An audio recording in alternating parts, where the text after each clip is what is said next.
Best varicose wines చికిత్సనే పొందండి. నొప్పి లేని చికిత్స కోసం సంప్రదించండి ఎబిస్ హాస్పిటల్. నమస్తే రమ్మగారు. నమస్తే జయ. రమ్మగారు, మనం ఖలీఫా స్టోరీస్ చెప్పుకునే వాళ్ళం. ఏదన్నా 1, 2, 3 భాగాలు ఉంటే సరదాగా ఉంటాయి. అవును. హారూన్ అల్ రషీద్ రాజ్యం చేస్తున్నప్పుడు ఓ ఒక రత్నాల వ్యాపారి ఒక ఆయన ఉండేవాడట. చాలా ధనవంతుడు. ధనంతో తులతూగుతూ ఉండేవాడు. ఆయన ఎక్కడెక్కడెక్కడ నుంచో రత్నాలు, వజ్రాలు, ముత్యాలు, ఇంకా ఏమిటో అవన్నీ ఇది చేసుకుని పైనుంచి తెప్పించుకుని ఇక్కడ పెద్ద వ్యాపారం చేసేవాడు. చాలా గొప్ప పేరుండేది ఆయనకి. అయితే కాలక్రమాన ఆయన మరణించాడు. ఆయనకు ఒక కుమారుడు ఉన్నాడు, మహమ్మద్ అలీ వాడి పేరు. ఈ మహమ్మద్ అలీ మంచి బుద్ధిమంతుడు. తండ్రి వదిలిపెట్టిన వ్యాపారాన్ని ఎంత బాగానో చేసుకునేవాడు. చాలా శ్రద్ధగా బంగారు వ్యాపారం, బంగారపు మరి అవే కదా రత్నాలు, అవేంటి బంగారంలోనేగా తాపడాలు. అయితే ఇది ఒక రోజున తన కొట్లో కూర్చుని వ్యాపారం చూసుకుంటూ ఉండగా ఒక మహాద్భుత సౌందర్యవతి అయిన ఒక ఆవిడ ఓ 3-4 చిలకెత్తలు వేసుకుని వచ్చింది. వచ్చి పట్టెడలు ఉన్నాయా ఏమైనా ఇట్లా పెట్టుకునేవి, మనం ఇప్పుడేదో అంటారు చోకర్స్. ఈ చోకరు ఇక్కడే ఉండకుండా అది ఇట్లా కిందకు వచ్చేది అనమాట. పెద్దది, భారీ చోకర్లు, అద్భుతమైన చోకర్లు చూపించమంటే వాడి దగ్గర 150 రకాలు ఉన్నాయట. అన్నీ చూపించాడు. అంటుంది ఆవిడ. ఏమి నచ్చట్లా. ఈ లోపల ఈయనకి అమ్మాయి ఆవిడ మీద చాలా మనసు అయిపోయింది. ఎంత బాగుందో, ఎంత హుందాగా ఉందో, అసలు ఆ వస్తువు నాణ్యం చూడడం ఎంత తెలివిగా ఉందో, ఇంకా ఏమిటో చాలా ఉన్నాయి అవన్నీ. అక్కడి నుంచి బాగా ఆలోచించి వీళ్ళ నాన్న ఏనాడో 1,00,000 పైన వరహాలు చెల్లించి కొన్నాడు ఒక పట్టెడ ఇలాంటిది. తన ఇంట్లోకి పెట్టుకున్నాడు. అది వ్యాపారానికి కాదు, కుటుంబపు సొమ్ము కింద అలా ఉంచుకుంటారుగా వ్యాపారస్తులు. పరిగెత్తుకుంటూ ఇంట్లోకి పరిగెత్తుకెళ్ళి లోపలికెళ్ళి ఆ తండ్రి 1,00,000 పైగా దినారాలు పెట్టి కొన్న పట్టెడని పట్టుకొచ్చి చూపించేసరికి ఆవిడ ఎగిరి గంతేసింది. ఇదే నాకు కావాలి, ఎప్పటి నుంచో నా కళ్ళలో కూడా ఇదే కనపడుతుంది, నాకు ఇదే కావాలని ఆ పట్టెడ తీసుకుంటానని రేటు అనేసరికల్లా ఇంకొంచెం తెగించి బాగా వద్దు అది రేటు ఏం కట్టకండి, మీకు నచ్చితే చాలు ఇచ్చేస్తానంటే ఆవిడ ఒప్పుకోలే. అసలు ఇది ఎప్పుడు కొన్నారు, ఎక్కడ కొన్నారు, ఇది ఎందుకు కొట్లో లేదు, ఇంట్లో ఎందుకుంది, అవన్నీ ప్రశ్నించి మీ నాన్న 1,00,000 పైన కొంటే దానికి 5% వడ్డీ వేసి ఇస్తాను నేను నీకు, కాకపోతే ఇప్పుడు నేను డబ్బులు తేలేదు కదా, నువ్వు మా ఇంటికి రా, నీకు డబ్బులు ఇస్తానంది. సరే వచ్చాడు ఆవిడతో పాటు. వస్తే ఆవిడ మంచి పెద్ద బ్రహ్మాండమైన మహలు ఆవిడది. బస్ లోపల నుంచి డబ్బులు తెప్పించబోయింది. ఇతను ఏమన్నాడు, కొంచెం బాగా తెగించి ఆ డబ్బు వద్దు, వస్తువు తీసుకో, నువ్వు నా దానివైతే చాలు అని అడిగాడు. అడిగేసరికి ఆవిడంది, నాకు మాత్రం నువ్వు నచ్చలేదనుకున్నావా, అసలు నీతో మాట్లాడడానికే మీ కొట్లోకి వచ్చాను, నేను ఎప్పటి నుంచో నిన్ను చూస్తున్నాను, కాకపోతే నాతో పెళ్ళంత సులువు కాదు, నేను ఖలీఫా దగ్గరుండే జాఫర్, ఖలీఫాకు మంత్రి మా ఒక వేత్రహస్తుడు ఉంటారు ఖలీఫా దగ్గర, మస్రూరు జాఫర్ అని మన అన్ని కథల్లో కనపడతారు వీళ్ళు. జాఫర్ చెల్లెల్ని నేను. అంత సులువు కాదనగా నేను కాళ్ళు చల్లబడిపోయినాయి. జాఫర్ చెల్లెల్ని పెళ్లి చేసుకోవడం అంటే మామూలా, ఆయనేమో ఖలీఫా పక్కనే ఉంటాడు, ఆ చెల్లెలంటే ఎంత టాప్ క్లాస్. అయితే వీళ్ళ చెల్లెళ్ళు అంటే ఏమిటంటే స్వయానా చెల్లెలు అవ్వక్కర్లా, తండ్రి గారి 4వ భార్య సంతానం కూడా కావచ్చు కదా. ఎక్కువ మంది రాణులు ఉండటం, భార్యలు ఉండటం వాళ్ళ సంప్రదాయం కదా. సరే ఈ అమ్మాయి ఏమంది, నేను పెద్దింటిదానైతే మాత్రం నాకు ఆ మాత్రం సాహసం లేదా, నువ్వు టెన్షన్ పడకు అని చెప్పి కాజీని పిలిచి అప్పటికప్పుడు పెళ్లి చేసేసుకుంది ఆయన్ని. అయ్యో, వాళ్ళ పెళ్ళి ఏముంది, అదేదో చదివితే అయిపోతుంది, సింపుల్ కదా. కాజీ వచ్చి అదేదో చదువుతారు, ఏమిటో మరి మంత్రాలు లాంటివే, వాళ్ళదేదో ఒక పాఠం ఉంటుంది, వివాహ పాఠం, అది చదివి కుబూల్ హై అంటారు అంతే. మన గంధర్వ వివాహం లాగానే, ఒక మాదిరి గాంధర్వం లాగా. గాంధర్వంలో మధ్యలో ఉండరు, ఇక్కడ మధ్యలో కాజీ ఖచ్చితంగా ఉండాలి. ఓకే, కాజీ లేని పెళ్లి చెల్లదమ్మా వాళ్ళకి. చాలా కరెక్ట్ పద్ధతి కదా అది. మరి థర్డ్ పర్సన్ ఉండాలి కదా ఖచ్చితంగా, డెఫినెట్ గా. కొంప ముంచేయకుండా కాజీ గారు ఉంటారు, దాని మీద ఏదో కాగితం రాసే సంతకాలు ఉంటాయి. కాజీ లేకుండా ఎలాంటి పెళ్లి జరగదు అసలు. అయితే ఆయన వచ్చి మొత్తం బడాయించి చదివించి పెళ్లి చేసాడు. పెళ్లి చేస్తే ఇంకా ఇతను ఇంటికి వెళ్ళాల, ఆ కొట్లోకి వెళ్ళాల, హాయిగా పెళ్ళాంతో పాటే ఉన్నాడు. ఆవిడ స్వర్గ సౌఖ్యాలు చూపించింది ఇతనికి. 1 నెల రోజులు, 15 రోజుల పాటు ఉండిపోయాడు. ఈ లోపల బయటికి ప్రచారమైంది, మంత్రి గారి చెల్లెలు పెళ్లి చేసేసుకుందో హోయ్ అని. అయితే ఏమైంది, ఒకనాడు ఈవిడ స్నానానికి వెళ్ళింది. వీళ్ళ స్నానాలు కొంచెం డిఫరెంట్ స్నానాలు కదా, కొంచెం వేడి నీళ్ళు, దాని ఏమంటారు ఆవిర్లు, మసాజులు, వ్యవహారాలు చాలా ఉన్నాయి. ఆవిడ స్నానశాలకు వెళ్ళాల. వాళ్ళ ఇంట్లోనే బ్రహ్మాండమైన స్నానశాల ఉంది. అదో 2-3 రోజువారీ చెయ్యరు కదా, నెలకో ఎప్పుడో చేస్తారు. ఈవిడ స్నానానికి వెళ్ళి స్నానంలో కూర్చుంది. ఇంతలో ఏమైంది, ఒక ముసలి దాసి ఈయనకి ఏం చెప్పింది, మహమ్మద్ అలీకి, మీరే కదా జాఫర్ గారి బావమరిది, జుబేదా రాణి అంటే ఖలీఫా గారి భార్య రాణి జుబేదా మిమ్మల్ని చూడాలని కబురు చేసింది, రండి అంతే అనేసరికి అర్థం కాదు. ఇప్పుడు వెళ్ళాలా వద్దా? భార్య ఏమో స్నానంలో ఉంది, ఆవిడ ఇప్పట్లో రాదు. చెప్పకుండా వెళ్తే ఏమంటుందో.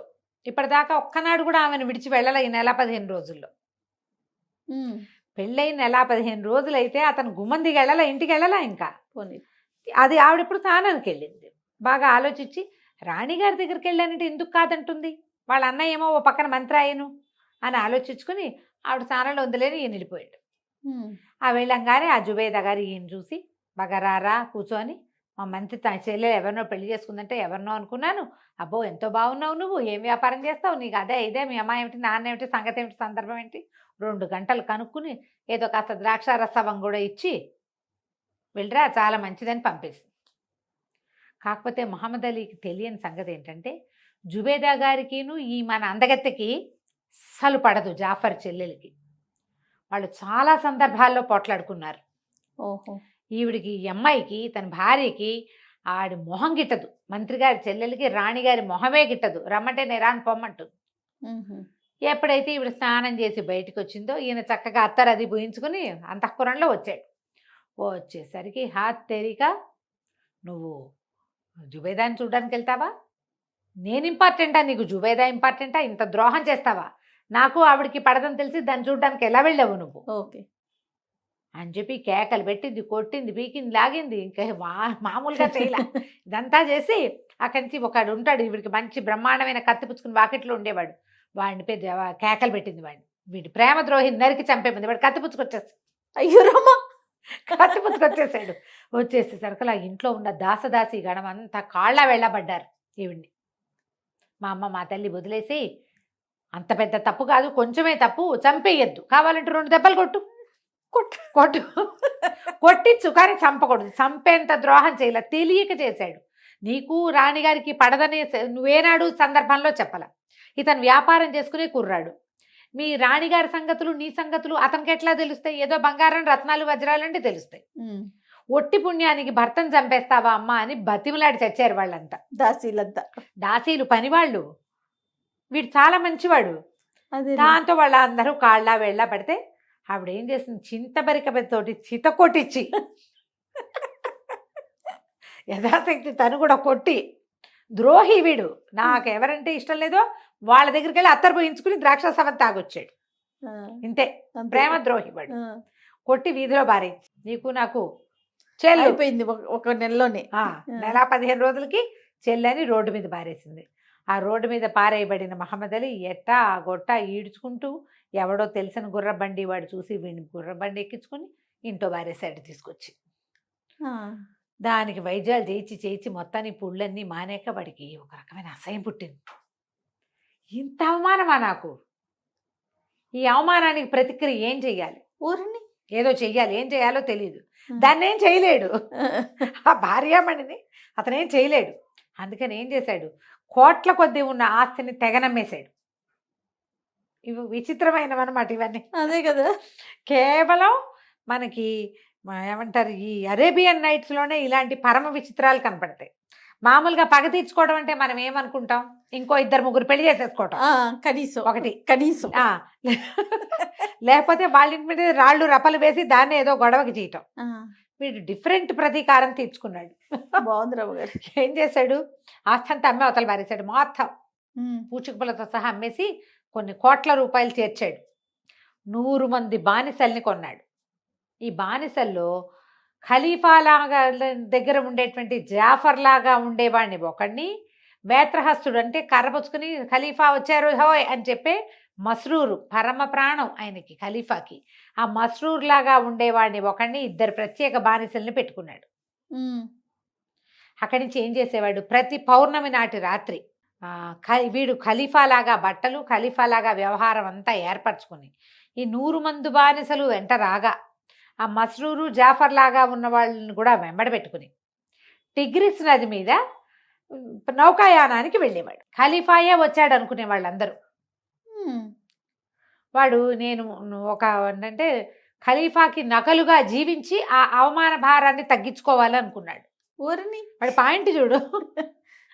క్రమంగా ఈ బానిసలు చాలా గట్టిగా వీళ్ళు అంత బాగా డబ్బులు ఇస్తుంటే అటువైపు ఎవరైనా ఏంటి ఖలీఫా వెళ్తుంటే మీరు అడ్డం వస్తున్నారు అని ఖలీఫాయే వచ్చిన సినిమా వాళ్ళు ఇచ్చేవాడు. అట్లా కొన్ని పౌర్ణములు వెళ్ళాడు. వాళ్ళకి అలవాటు పడ్డారు జనమంతా ఈ టైంలో ఖలీఫా వెళ్తాడు అని. నిజానికి నిజం ఖలీఫా గారు ఒక పౌర్ణమి నాటి రాత్రి ఆయన నిద్ర పట్టక పెంద్రాళే చీకటి పడేసరికి విసుగ్గా ఉందని జాఫర్ని కేకేశాడు. కాసేపు అలా తిరుగుద్దాం పదా అని. వీళ్ళు ఏం చేశారు, ఇలా మామూలు వేషాలతో వెళ్ళకుండా ఖలీఫాకి ఎప్పుడు కూడా మారు వేషం వేసుకోవటం అలవాటు. ఒక వ్యాపారస్తుల వేషం వేసుకుని బయలుదేరారు. మస్రూరు జాఫరు ఖలీఫా ముగ్గురు బయలుదేరి వెళ్తూ ఉంటే ఈ నది మీద చూస్తే ఒక పెద్ద నౌక, దాని మీద అన్ని దివిటీలు ఏంటో గానా బజానా గందరగోళంగా ఉంది. అర్థం కాలేదు, ఎవడు వెళ్తున్నాడు ఈ టైంలో, ఎవరన్నా వస్తున్నారా మన ఊళ్ళోకి, అదేమిటి మనకేం వార్త గీత వచ్చినట్లేదే. మామూలుగా ఊళ్ళోకి ఎవరైనా పెద్ద వ్యాపారస్తులు వాళ్ళు వస్తుంటే ముందే వార్త రావాలి కదా, జాఫర్కైనా తెలియాలి కదా, రాజుగారు తెలీదు, మంత్రికైనా తెలియాలిగా. ఏమిట్రా అని నది దాకా వెళ్ళారు. అక్కడ జమాజట్టిలాగా నుంచున్న 3-4 బానిసలు ఖలీఫా వ్యవహారానికి వెళ్తుంటే ఏమిటి ఆయన షికారు వెళ్తుంటే ఇక్కడికి వచ్చి నుంచున్నారంటే పొండి అన్నారు.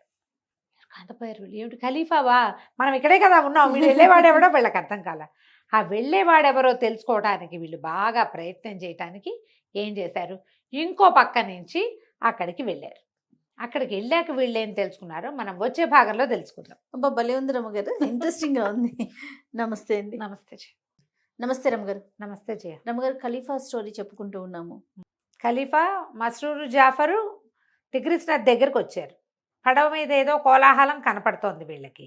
ఇక్కడికి ఎందుకు వచ్చారు, ఖలీఫా తిరుగుతాడని తెలీదా అన్నారు కొంతమంది. పడవ వాడిని ఒకడిని అడిగారు, పడవ తీసుకెళ్తావా అని. అప్పుడు వీళ్ళు చూశారు, ఆ పడవ తమ వైపు నుంచి వెళ్తుంటే ఒక చక్కటి బట్టలు ధరించిన ఒక యువకుడు. ఆ బట్టలు ఖలీఫా వేసుకునేలాంటి డ్రెస్సులే అవి. జనరల్గా రాజుగారు వేసుకునేలాంటి బట్టలు ఎవరు వేసుకోగలుగుతారు, క్యాష్ పార్టీలు. అంతేగా, ఆ ఊళ్ళో క్యాష్ పార్టీ అయినప్పటికీ ఖలీఫాని ఇమిటేట్ చేయరు. వీడు పై ఊరివాడా ఒక అనుమానం. అయితే ఈ ఖలీఫాకి ఇలాగా కనపడుతున్న ఈ కుర్రాడికి అటు ఇటుగా నిలబడ్డ వాళ్ళిద్దరూ, ఒకడు ఇంచుమించు జాఫర్ లాగా, రెండోవాడు అటు ఇటుగా మస్రూర్ లాగానే ఉన్నారు. పూర్తిగా అర్థమైంది వీళ్ళకి ఇదేదో ఏదో జరుగుతోందని తెలిసింది. ఆ పడవాడన్నాడు జాలిగా, బాబు ఖలీఫా మీ ఊరు వాళ్ళు కాదా నాయన, ఏ ఊరు నుంచి వచ్చారు, ప్రతి నెల ఖలీఫా ఊరేగింపు వెళ్తాడే ఆడ పడవలోను అన్న. ప్రతి నెలనా, నేను ఇప్పుడు వెళ్ళారు అనుకుంటున్నాడు ఖలీఫా గారు. వాళ్ళు చూసుకున్నారు, ఏదో జరుగుతోంది, తెలుసుకోవాలి. ఆ పడవ పెద్ద పడవ అంతా గానా బజానాలతో వెళ్తోంది. సరే ఇక్కడ కనపడ్డ పడవండి 10 దినారాలు ఇస్తాము, ఖలీఫా పడవని వెంబడించి తీసుకెళ్ళమన్నారు. నేను చాలా భయపడ్డాడు ముసలివాడు. ఊరు నాయనో కొంప మునిపోతుంటే ఏం భయం లేదు, స్పీడ్గా వెళ్ళొద్దు, నిదానంగా వాళ్ళు ఎటు వెళ్తున్నారో చూసి అటు తీసుకెళ్ళు, మమ్మల్ని వదిలే, నువ్వు మమ్మల్ని వెనక్కి తీసుకురా ఒక్కర్లా, వదిలేస్తే మేము వెళ్తామన్నారు. సరేనని పడవెక్కారు. ఆ పెద్ద పడవ పోతోంది ముందుకి. వాళ్ళు ఏం చేస్తారు, అట్లా టిగ్రిస్ నదిలో ముందుకెళ్ళి వెళ్ళి ఒక లంకకి పట్టిస్తారు ఆ పడవని. ఎక్కడో ఓ చోట వేస్తారనమాట. ఆ లంక మీద పెద్దగా విశాలంగా గుడారాలు అవి వేసుంటాయి. ఈ పడవలో ఉన్న జనం అంతా దిగుతారు. ఇక్కడ ఉన్న జనం ఎవరు, ఒకటి ఖలీఫా వేషధారిగా ఉన్న మహమ్మద్ అలీ, మస్రూర్ జాఫర్ వేషాల్లో ఉన్న 2 బానిసలు దిగుతారు. అక్కడి నుంచి గానా బజానా జనం అంతా దిగుతారు. అక్కడ చక్కగా వంటలు చేస్తారు, బ్రహ్మాండంగా వండుకుని తర్వాత గానా బజానా జరిగి తాగి తిని జరిగిన అవమానాన్ని మర్చిపోయే ప్రయత్నం చేస్తాడనమాట అబ్బాయి. సరే వీళ్ళు ఏం చేశారు, ఆ పడవ వాళ్ళు సెటిల్ అయిపోయి వీళ్ళంతా గుడారాలు వ్యవహారాలు అన్నీ అయ్యాక మన వాళ్ళు ముగ్గురు అసలు హీరోలు, రాజుగారు, మంత్రి, వేత్రహస్తుడు ముగ్గురు ఏం చేశారు, ఆ లంకకు ఒక్క అడుగు యువతలుగా దిగి తాపీగా మెల్లిగా అడుగులు వేసుకుంటూ అక్కడికి వెళ్ళారు. వెళ్ళేసరికల్లా వీళ్ళు అక్కడ విందు ఏదో మొదలుపెట్టారు. విందులోకి వెళ్ళిపోదాం అనుకునేసరికల్లా అక్కడ జమాజట్టీలాగా ఉన్న బానిసలు వాళ్ళు అటెంటివ్గా ఉన్నారు. ఎవరైనా వస్తే పట్టేసేందుకు సిద్ధంగా పట్టేసుకున్నారు. ఓ అత్తేరి మీరు ఇట్లా ఖలీఫా విందులోకి రాదలుచుకుంటారా, ఎవరు మీరు ఏమిటైనా కేకలు పెట్టేసరికల్లా వీళ్ళేమన్నారు, వ్యాపారస్తులము ఇక్కడ ఖలీఫా గొప్ప విందిస్తారని తెలిసి ఆ విందులో మేము కూడా భాగస్వాములు అవ్వడానికి వచ్చాం, ఆయనతో కలిసి విందు ఆరగించడానికి వచ్చామంటే వీళ్ళకి సహపంక్తి భోజనం పెట్టడం అనేది ఒక ఫ్యాన్సీగా ఉంటుంది. ఒకే పాత్రలోంచి తీసుకుని తినే విధానం కూడా కనపడుతుంది జయ. ఎవరో ఒకళ్ళు ఉండాలి తమతో పాటు భోజనానికి. పై ఊరి వ్యాపారస్తులకి భోజనం పెట్టే తినటం వ్రతంగా కూడా మనకి అరేబియన్ నైట్స్లో కనపడుతుంది. రోజు ఒక కొత్త వ్యక్తితో భోజనం చేయాలి. ఓకే ఆ ఊళ్ళోకి వచ్చిన వ్యక్తులు లాక్కుపోతారు వాళ్ళ ఇంటికి. ఇలాంటి వ్రతాలున్న రాజుల కథలు కూడా మనం చూస్తాం. అవును బ్రాహ్మణుల కథలు, రాజుల కథలు మనకి పాత కథల్లో కనపడతాయి. సరే ఏదో కోలాహలంగా ఉండేసరికల్లా ఏమిటని ఆయన కేకలు పెట్టాడు మహమ్మద్ అలీ. ఎవరో విందులోకి వస్తామంటున్నారు వ్యాపారస్తులు అంటే, రండి రండి ఏం పర్వాలేదు రమ్మన్నాడు. వీళ్ళు ముగ్గురు లోపలికి వెళ్ళారు. చూస్తే ఎంత ఘనమైన భోజనమో, ఎంత అద్భుతంగా వేశారో, గుడారం, ఒక డబ్బులు కాసులు కురిసిపోతున్నాయి అక్కడ. ఈ మహమ్మద్ అలీ లక్షణంగా ఉన్నాడు. వాడి బట్టలు ఎంత బాగున్నాయో, కిందేసిన బాలీసులు కూడా పట్టువి, ఎక్కడా కాంప్రమైజ్ కావటల్లా. వడ్డించిన ఆహారం చూసి ఆశ్చర్యపోయాడు ఖలీఫా. తంతినేలాంటిదే ఖరీదు. సరే మెల్లిగా భోజనం వాళ్ళు మొదలుపెట్టారు. తింటూ ఉంటే ఓ పక్క నుంచి గానా బజానా సాగుతోంది.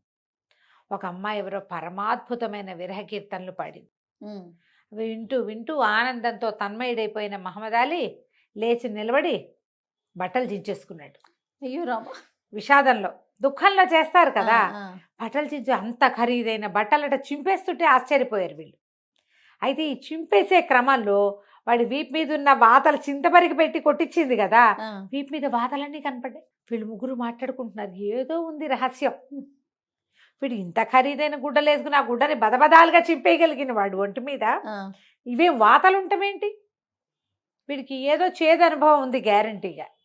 ఏం జరిగి వీడు ఇలాంటి వ్యవహారంలోకి దిగాడు అనేది మనం మాట్లాడుకోవాలని వీళ్ళు మాట్లాడుకుంటుంటే ఖలీఫా మహమ్మద్ అలీ అన్నాడు, మీరు ఇట్లా స్నేహితులారా భోజనానికి వచ్చి మీరు మాట్లాడుకోకూడదు, ఏదైనా నాతో మాట్లాడాలి అనగానే ఖలీఫా గారు కొంచెం జోరుగానే అడిగాడు, కాదు స్నేహితుడా, నువ్వు ఇంత అత్యద్భుతమైన విందిచ్చావు, ఇంత బ్రహ్మాండమైన గానా బజానా సాగుతోంది, నువ్వు పోసిన సారాయి కూడా ఖలీఫా లెవెల్కి తగ్గకుండా ఉంది, నీ వస్త్రాలు అంతకంటే అమోఘంగా ఉన్నాయి, నువ్వు చింపేసుకోవడం మరీ విచిత్రంగా ఉంది, చింపేసుకుని నీ బట్టల వెనకాల ఉన్నటువంటి వాతలను చూస్తే ఆశ్చర్యంగా ఉంది, ఏదో చేదనుభవం నీకు లభించే ఉంటుందని మేము నమ్ముతున్నాం, అదే మేము మాట్లాడుకుంటున్నాం అనగానే విషాదంగా నవ్వాడు మహమ్మద్ అలీ.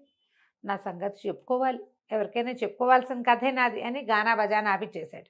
మీరు వచ్చి నా దగ్గర కూర్చోండి అన్నాడు. కూర్చుంటే బ్రహ్మాండమైన వ్యాపారస్తుడిని, ఫలానా కొట్టు నాదేననగానే వీళ్ళు ఆశ్చర్యపోయారు. వీళ్ళకి తెలుసు రత్నాల వ్యాపారస్తుడు వీళ్ళ నాన్న, వీడు కుర్రాడు కాబట్టి వీళ్ళకి ప్రత్యేకంగా తెలియదు, కానీ అసలు రత్నాల వ్యాపారస్తుడి కుర్రవాడి తండ్రి మహమ్మద్ అలీ తండ్రి చాలా ప్రఖ్యాతి పొందినవాడు.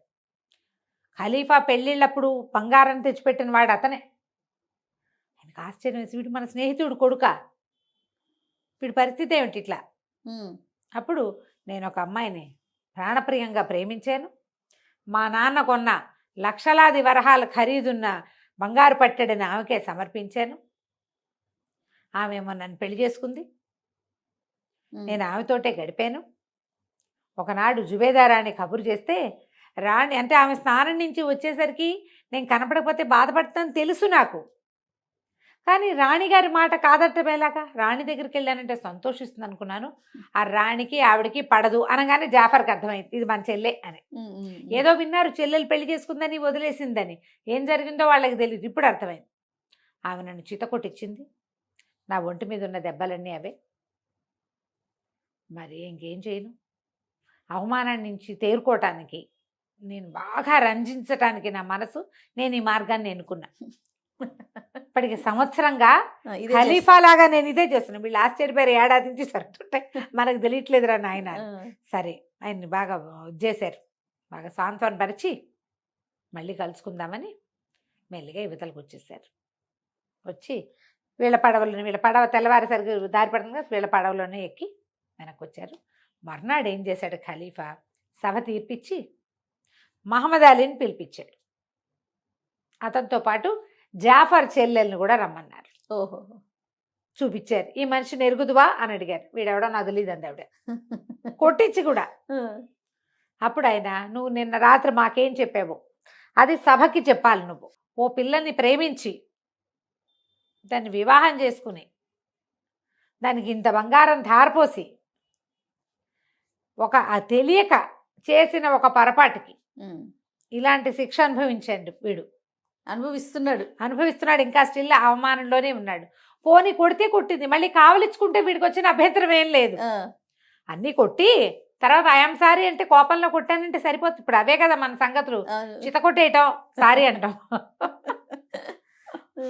అప్పుడు ఇవన్నీ విని అతను ఎంత బాధపడుతున్నాడో, ఏం చేస్తున్నాడో, సంవత్సరంగా తన సంపదంతా ఎట్లా టిగ్రిస్ నది మీద పడవ ప్రయాణంలో వెళ్తూ ఆ దుఃఖాన్ని ఎలా వెళ్ళబోసుకుంటున్నాడో అదంతా తెలుసుకుంది అమ్మాయి. తెలుసుకున్నాక జాఫర్ చెల్లెల్ని అడిగాడు ఖలీఫా, అమ్మాయి ఒక మంచి పెళ్లి కొడుకు, వీడు చాలా మంచివాడు, వీడిని పెళ్లి చేసుకుంటావా అంటే, మీరు చెప్తే ఎందుకు చేసుకోనండి అంది. అనగానే వెంటనే నేను పిలిచి ఖాజీని పిలిచి జాఫర్ చెల్లెలకి మహమ్మద్ అలీకి పెళ్లి చేసేశారు. మళ్ళీ పెళ్లి చేసి మళ్ళా ఈ జాఫర్ చెల్లెలింటికి మహమ్మద్ అలీని పంపించారు. ఆ తర్వాత అతను బ్రహ్మాండంగా రత్నాల వ్యాపారం చేశాడు. రాజుగారితో చాలా క్లోజ్గా ఉండేవాడు. అప్పటిదాకా ఖలీఫా గారికి టిగ్రిస్ నది మీద పడవలో వెళ్ళటము, ఒక లంకలో గానా బజానా చేయటం ఆ ఊహ కూడా రాల. వీడికి వచ్చింది ఆ ఫ్యాన్సీ ఐడియా. ఆ తర్వాత ఆయన ప్రతి వెన్నెల రాత్రి టిగ్రిస్ నది మీద నౌకాయానానికి వెళ్ళి ఉట్టిగా పడవతో తిరగటం కాకుండా ఓ బ్రహ్మాండమైన లంకను సెటప్ చేసుకుని అక్కడ చక్కగా గానా బజానా చేసుకుని తెల్లవార్లు వెన్నెట్లో గడిపి రావడాన్ని అలవాటు చేసుకున్నాడు. మహమ్మద్ అలీ ప్రతి ఆయన ట్రిప్పులోనూ, ఆయన ఖలీఫా గారి ప్రతి ట్రిప్పులోనూ మహమ్మద్ అలీ కూడా ఆయన వెనకాలే వెళ్ళేవాడు. కథ కంచికి మనం ఇంటికి. బాగుంది రమ్మగారు. నమస్తే. నమస్తే.